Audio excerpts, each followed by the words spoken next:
Le Sahara n'a pas toujours été le désert de sable et de cailloux avec ses 54 degrés à l'ombre que l'on connaît aujourd'hui. Il fut une époque où celui-ci connaissait une végétation beaucoup plus importante. Mais alors comment l'un des endroits les plus arides au monde a soudain pu faire pousser des arbres? Eh bien, allons le découvrir.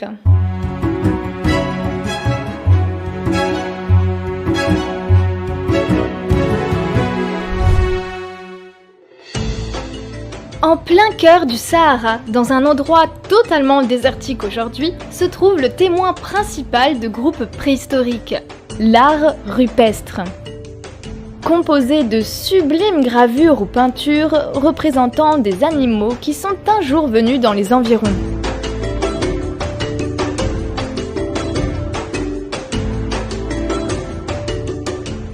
Ainsi que des représentations d'hommes et d'animaux domestiqués.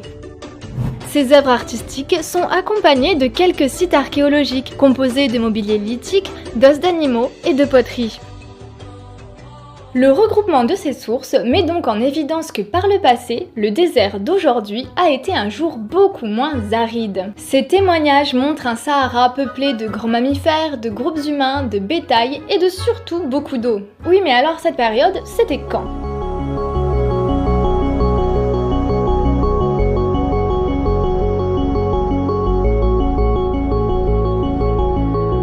Alors il y a eu plusieurs phases humides, mais dans cette vidéo nous allons nous concentrer sur la dernière qui a eu lieu, qui commence il y a 14 000 ans et se termine il y a environ 5 000 ans. Elle est appelée African Humid Period ou AHP pour les intimes. Elle se place entre deux époques qui connaissent une extrême aridité, le Grand Aride juste avant et celle que nous connaissons aujourd'hui qui s'est installée il y a environ 4 000 ans.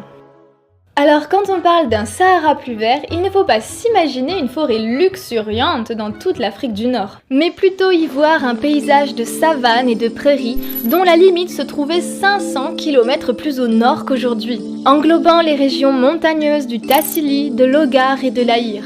Cette immense zone géographique est également parsemée de rivières, de cours d'eau et de lacs entourés de zones marécageuses. Il y avait même d'immenses lacs comme le Méga Tchad qui mesurait 350 000 km².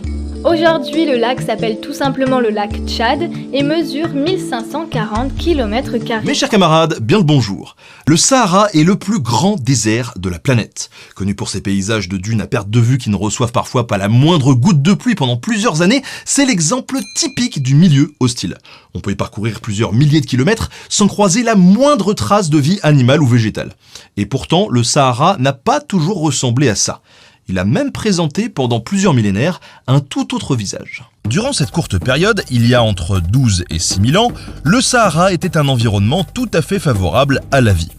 Le Sahara était vert. C'était un territoire habité par de nombreuses populations diversifiées qui chassaient, cultivaient et même pêchaient au milieu de ce qui n'est aujourd'hui qu'un gros tas de sable de 10 millions de kilomètres carrés. Alors que s'est-il passé il y a 12 000 ans pour que le désert devienne habitable ? Eh ben, je vous raconte.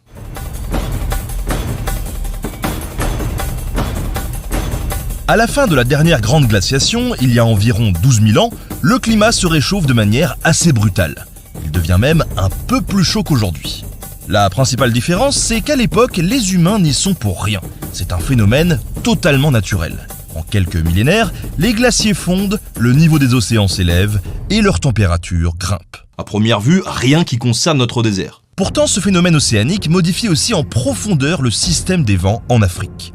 L'océan, plus chaud, s'évapore beaucoup et fabrique davantage de nuages.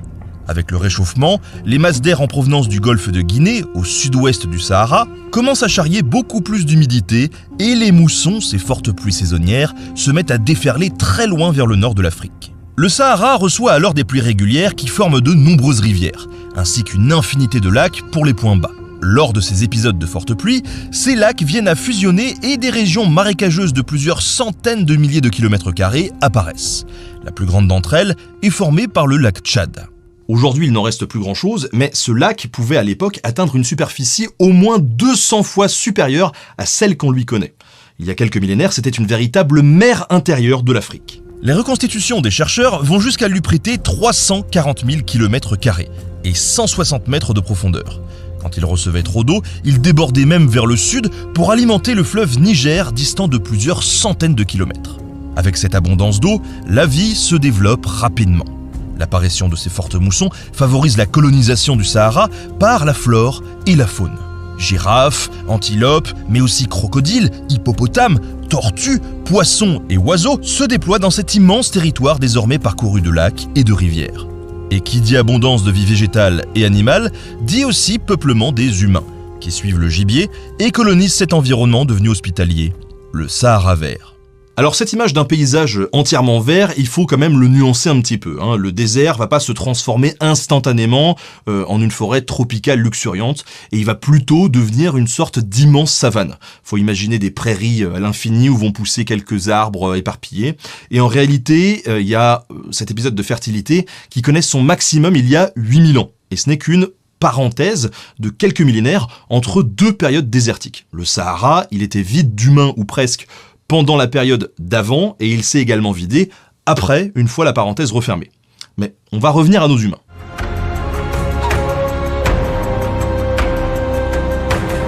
La présence des populations humaines est très bien attestée aujourd'hui grâce aux nombreux vestiges de leur présence. Outils en pierre, sépultures, tessons de céramique, mais aussi ce qui a le plus passionné les chercheurs, l'art rupestre. L'art saharien est le premier élément qui a révélé que le désert n'avait pas toujours été aussi stérile. La découverte de peintures et de gravures par les expéditions coloniales, dès les années 1850, a piqué la curiosité des explorateurs car elles représentaient des animaux totalement absents de ces régions.